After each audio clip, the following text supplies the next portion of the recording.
ಸದ್ದು ಗದ್ದಲ ಇಲ್ಲದೇ ಕೆಲ ನಾಯಕರು ಹಿರಿಯ ನಾಯಕರನ್ನ ಭೇಟಿ ಮಾಡ್ತಾ ಇದ್ದಾರೆ. ಕುಮಾರ್ ಬಂಗಾರಪ್ಪ ಸಂತೋಷ್ ಅವರನ್ನ ಭೇಟಿ ಮಾಡಿ ಚರ್ಚೆ ಮಾಡಿದ್ದಾರೆ. BL ಸಂತೋಷ್ ಅವರನ್ನ ಭೇಟಿ ಮಾಡಿ ಕುಮಾರ್ ಬಂಗಾರಪ್ಪ ಚರ್ಚೆ ಮಾಡಿದ್ದಾರೆ. ವಿಜೇಂದ್ರ ವಿರುದ್ಧ ಆರೋಪಗಳು ಏನೇನಿದೆ ಅದೆಲ್ಲದರ ವಿವರಗಳನ್ನು ಕೊಟ್ಟಿದ್ದಾರೆ. ದಯವಿಟ್ಟು ವಿಜೇಂದ್ರ ಅವರನ್ನೇ ಇಟ್ಕೊಂಡ್ರೆ ಮುಂದಿನ ದಿನಗಳಲ್ಲಿ ಪಕ್ಷ ದುರ್ಬಲ ಆಗುತ್ತೆ ಅನ್ನುವಂಥ ಮಾತನ್ನು ಕೂಡ ಹೇಳಿದ್ದಾರೆ. ಯಾಕಂದರೆ ಕುಟುಂಬ ರಾಜಕಾರಣ ಒಳ್ಳೆಯದಲ್ಲ, ಎಲ್ಲರನ್ನೂ ಕೂಡ ಅವರು ಒಟ್ಟಾಗಿ ಕರ್ಕೊಂಡು ಹೋಗ್ತಾ ಇಲ್ಲ, ನಮ್ಮನ್ನು ಯಾರನ್ನೂ ಪರಿಗಣಿಸ್ತಾ ಇಲ್ಲ. ಈಗಾಗಲೇ ಅವ್ರ ವಿರುದ್ಧ ಹಲವು ಪ್ರಕರಣಗಳಿವೆ. ಹೀಗಾಗಿ ದಯವಿಟ್ಟು ಅವ್ರನ್ನ ಮುಂದುವರಿಸಬೇಡಿ. ಇಂಥ ವ್ಯಕ್ತಿ ಇಟ್ಕೊಂಡು ನಾವು ಕಾಂಗ್ರೆಸ್ ವಿರುದ್ಧ ಹೋರಾಟ ಮಾಡೋಕ್ಕಾಗಲ್ಲ. ಈಗಲೇ ಏನೇನು ಡ್ಯಾಮೇಜ್ ಆಗಬೇಕೋ ಅದೆಲ್ಲ ಆಗಿದೆ. ಯಾರನ್ನಾದರೂ ಮಾಡಿ, ಯಾರೂ ಕೂಡ ರಾಜ್ಯಾಧ್ಯಕ್ಷ ಹುದ್ದೆ ಆಕಾಂಕ್ಷಿಗಳಲ್ಲ ನಾವು, ಯಾರನ್ನು ಬೇಕಾದರೂ ಮಾಡಿ ವಿಜೇಂದ್ರ ಅವರನ್ನು ಮಾತ್ರ ಬಿಟ್ಟುಬಿಡಿ. ಇದು ಕುಮಾರ್ ಬಂಗಾರಪ್ಪ ಸಲ್ಲಿಸಿರುವಂಥ ಮನವಿ. ನೋಡಿ, ಕುಮಾರ್ ಬಂಗಾರಪ್ಪ ಸಂತೋಷ್ ಅವರನ್ನು ಭೇಟಿ ಮಾಡಿ ಮಾತುಕತೆ ಮಾಡಿದ್ದಾರೆ.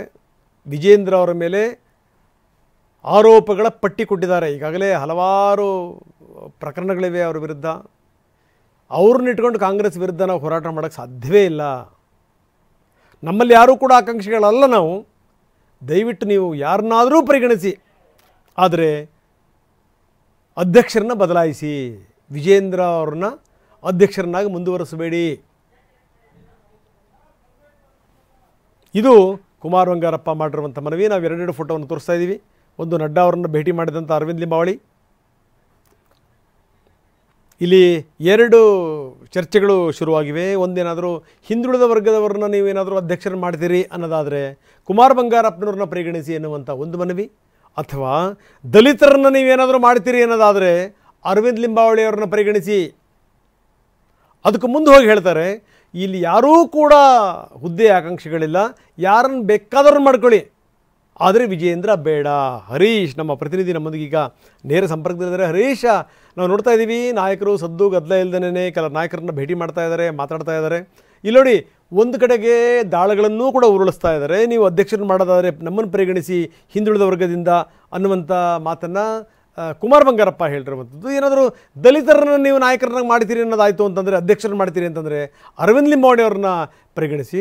ಇಲ್ಲಪ್ಪ ಮಾಡಲ್ಲ ಅಂತಂದ್ರೆ ನಮಗೇನು ಯಾವುದೇ ಹುದ್ದೆ ಆಕಾಂಕ್ಷಿಗಳು ನಾವಲ್ಲ, ಆದರೆ ಯಾವುದೇ ಕಾರಣಕ್ಕೂ ವಿಜೇಂದ್ರ ಅವ್ರನ್ನ ಕಂಟಿನ್ಯೂ ಮಾಡಬೇಡಿ. ಯಾರ್ಯಾರು ಯಾವ್ಯಾವ ನಾಯಕರನ್ನು ಭೇಟಿ ಮಾಡಿದ್ರು, ಏನೇ ಚರ್ಚೆ ಮಾಡಿದರು, ಏನು ನಡೀತಾ ಇದೆ ದಿಲ್ಲಿ ವಲಯದಲ್ಲಿ? ಹೌದು ರಂಗನಾಥ್, ಇದುವರೆಗೆ ವಕ್ಫ್ ನೆಪದಲ್ಲಿ ವಿಜೇಂದ್ರ ಅವರ ವಿರುದ್ಧ ಏನು ಸಂಘರ್ಷ ಕೇಳಿದಂತಹ ಯತ್ನಾಳ್ ಟೀಮ್ ಈಗ ಒಂದು ಕ್ಲೈಮ್ಯಾಕ್ಸ್ ಹಂತಕ್ಕೆ ನಿಂತಿರುವಂತಹದ್ದು. ಈ ಹೋರಾಟವನ್ನು ಕ್ಲೈಮ್ಯಾಕ್ಸ್ ಹಂತಕ್ಕೆ ತರಬೇಕು ಅನ್ನುವಂಥ, ಯಾಕೆಂತಂದರೆ ಈಗಾಗಲೇ BJP ರಾಜ್ಯಾಧ್ಯಕ್ಷರ ಬದಲಾವಣೆಗೆ ಚುನಾವಣೆ ನಡಿಬೇಕಾಗಿದೆ. ಚುನಾವಣೆ ಅಂತಂದರೆ ಚುನಾವಣೆ ನಡೆಯೋದಿಲ್ಲ, ಆ ಹೊಸ ಅಧ್ಯಕ್ಷರ ಆಯ್ಕೆ ಆಗಬೇಕಾಗಿದೆ. ಇಂತಹ ಸಂದರ್ಭದಲ್ಲಿ ಈ ಉಳಿದಿರ್ತಕ್ಕಂಥ ಒಂದು 10 ದಿವಸಗಳು ಭಾಳಷ್ಟು ಕ್ರೂಷಿಯಲ್ ಆಗಿರುತ್ತೆ. ಇದನ್ನೇ ಯತ್ನಾಳ್ ಟೀಮ್ ಈಗ ಭಾಳಷ್ಟು ಈ ಒಂದು ಮುಂದಿನ ಒಂದು ವಾರ 10 ದಿವಸಗಳನ್ನು ಭಾಳಷ್ಟು ಗಂಭೀರವಾಗಿ ಪರಿಗಣಿಸಿದೆ. ಹಾಗಾಗಿಯೇ ದೆಹಲಿಗೆ ಬಂದು ಹೈಕಮಾಂಡ್ ನಾಯಕರನ್ನು ಭೇಟಿ ಆಗ್ತಿರುವಂಥದ್ದು. ತಂಡವಾಗಿ ಭೇಟಿಯಾಗಿ ಮತ್ತು ಪ್ರತ್ಯೇಕವಾಗಿ ಭೇಟಿಯಾಗಿ ಒಂದು ವಿಜೇಂದ್ರ ಅವರ ವಿರುದ್ಧ ಒಂದು ಕೇಸ್ ಬಿಲ್ಡನ್ನು ಮಾಡ್ತಾ ಇದ್ದಾರೆ, ಒಂದು ವೇದಿಕೆಯನ್ನು ಸೃಷ್ಟಿ ಮಾಡ್ತಾ ಇದ್ದಾರೆ. ಯಾವುದೇ ಕಾರಣಕ್ಕೂ ವಿಜೇಂದ್ರ ಅವರು ರಾಜ್ಯಾಧ್ಯಕ್ಷ ಸ್ಥಾನದಲ್ಲಿ ಮುಂದುವರಿದರೆ ಏನೆಲ್ಲ ಸಮಸ್ಯೆಗಳಾಗ್ತವೆ, ಮತ್ತು ವಿಜೇಂದ್ರ ಅವರು ಯಾಕೆ ರಾಜ್ಯಾಧ್ಯಕ್ಷ ಸ್ಥಾನಕ್ಕೆ ಅರ್ಹಲ್ಲ, ಮತ್ತು ಯಾವ್ಯಾವ ಕಾರಣಗಳಿಗೋಸ್ಕರ ವಿಜೇಂದ್ರ ಅವ್ರನ್ನ ರಾಜ್ಯಾಧ್ಯಕ್ಷ ಸ್ಥಾನದಿಂದ ಇಳಿಸಬೇಕು, ಬೇರೆಯವ್ರನ್ನ ಯಾಕೆ ಮಾಡಬೇಕು ಅನ್ನುವಂಥದ್ರ ವಿಚಾರ ಬಗ್ಗೆ ಸುದೀರ್ಘವಾಗಿ ಭೇಟಿ ಮಾಡಿ ಮಾತುಕತೆಯನ್ನು ಮಾಡ್ತಾ ಇದ್ದಾರೆ. ಮತ್ತು ಒಬ್ಬೊಬ್ಬರೇ ಹೋಗಿ ಭೇಟಿಯನ್ನು ಮಾಡ್ತಾ ಇದ್ದಾರೆ. ಒಂದು ರೀತಿಯಾಗಿ ಸಂಘಟಿತವಾಗಿ ವಿಜೇಂದ್ರ ಅವರ ವಿರುದ್ಧ ಅಟ್ಯಾಕನ್ನು ಮಾಡ್ತಾ ಇರುವಂತಹದ್ದು. ಮುಖ್ಯವಾಗಿ ದೆಹಲಿಯಲ್ಲಿ ಚುನಾವಣೆ ನಡೀತಾ ಇದೆ. ಇಂತಹ ಚುನಾವಣೆ ನಡೀತಾ ಇದ್ದಂಥ ಸಂದರ್ಭದಲ್ಲೂ ಕೂಡ ಹೈಕಮಾಂಡ್ ನಾಯಕರುಗಳನ್ನು ಭೇಟಿ ಆಗ್ತಾ ಇದ್ದಾರೆ. ಭೇಟಿಯಾಗಿ ವಿಜೇಂದ್ರ ಅವ್ರನ್ನ ರಾಜ್ಯಾಧ್ಯಕ್ಷ ಸ್ಥಾನದಲ್ಲಿ ಮುಂದುವರಿಸಬಾರ್ದು ಅನ್ನುವಂಥದ್ದು ಹೇಳ್ತಾ ಇದ್ದಾರೆ. ಹಾಗಾದ್ರೆ ರಾಜ್ಯಾಧ್ಯಕ್ಷ ನಾವು ಮತ್ತೆ ನಿಮ್ಮನ್ನ ಸಂಪರ್ಕ ಮಾಡ್ತೀವಿ. ನಾವು ನೋಡ್ತಾ ಇದ್ದೀವಿ, ವಿಜೇಂದ್ರ ವಿರುದ್ಧ ಕುಮಾರ್ ಬಂಗಾರಪ್ಪ ಹಲವಾರು ದೂರುಗಳನ್ನು ಕೊಟ್ಟಿದ್ದಾರೆ.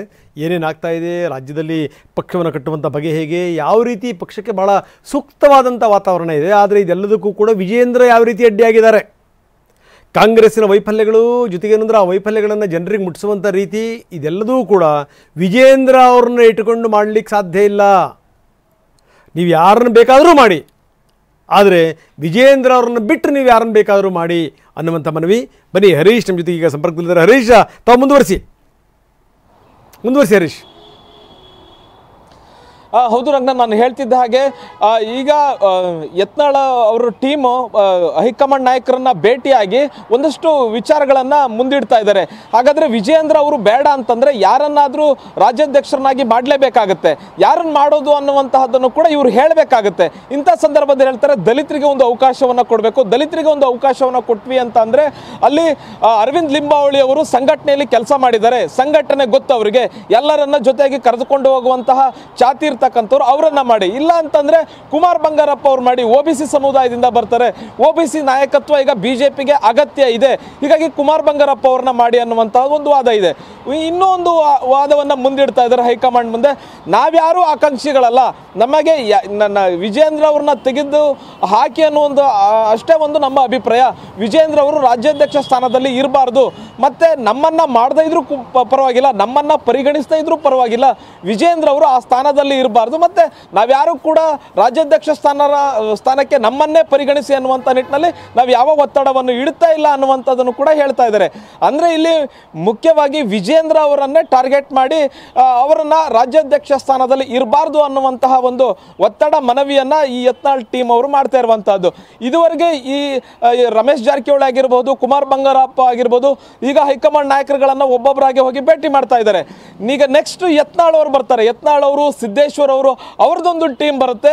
ಅವರದ್ದೇ ಆದಂತಹ ಹೈಕಮಾಂಡ್ ನಾಯಕರುಗಳ ಏನು ಸಂಪರ್ಕ ಇದೆ ಅವರನ್ನ ಭೇಟಿ ಮಾಡಿ ವಿಜಯೇಂದ್ರ ಅವರ ವಿರುದ್ಧ ಒಂದು ದೂರನ್ನ ಕೊಡುವಂತಹದ್ದು, ಮತ್ತೆ ವಿಜಯೇಂದ್ರ ಅವರನ್ನ ಯಾವುದೇ ಕಾರಣಕ್ಕೂ ರಾಜ್ಯಾಧ್ಯಕ್ಷ ಸ್ಥಾನದಲ್ಲಿ ಇರದಂತೆ ನೋಡ್ಕೊಳ್ಬೇಕು ಅನ್ನುವಂಥ ನಿಟ್ಟಿನಲ್ಲಿ ಅವರು ಕೂಡ ಪ್ರಯತ್ನವನ್ನ ಮಾಡ್ತಿದ್ದಾರೆ. ಅಂದ್ರೆ ಒಂದು ಸಂಘಟಿತವಾಗಿ, ಅಂದ್ರೆ ಯಾವುದೋ ಒಬ್ರಿಲ್ಲ ಅಥವಾ ಯಾರೋ ಒಬ್ರು ಈ ತರದ ಒಂದು ಕೂಗನ ಎತ್ತುತ್ತಾ ಇಲ್ಲ, ಬಿಜೆಪಿಯಲ್ಲಿ ಸಂಘಟಿತವಾಗಿ ಇಂಥದ್ದೊಂದು ಹೋರಾಟ ನಡೀತಾ ಇದೆ ಅನ್ನುವಂಥದ್ದು. ಮತ್ತೇನು ತಟಸ್ಥ ಬಣ ಅಂತ ಏನು ಗುರುತಿಸ್ಕೊಂಡಿದೆ ಬಿಜೆಪಿಯಲ್ಲಿ, ಅವರುಗಳು ಕೂಡ ತಮ್ಮದೇ ಆದಂತಹ ರೀತಿಯಲ್ಲಿ ಸೈಲೆಂಟ್ ಆಗಿ ಹಾಗೆ ನೀವು ಸಂಪರ್ಕದಲ್ಲಿ ನಿಮ್ಮ ಜೊತೆ ಮಾತಾಡ್ತೀನಿ.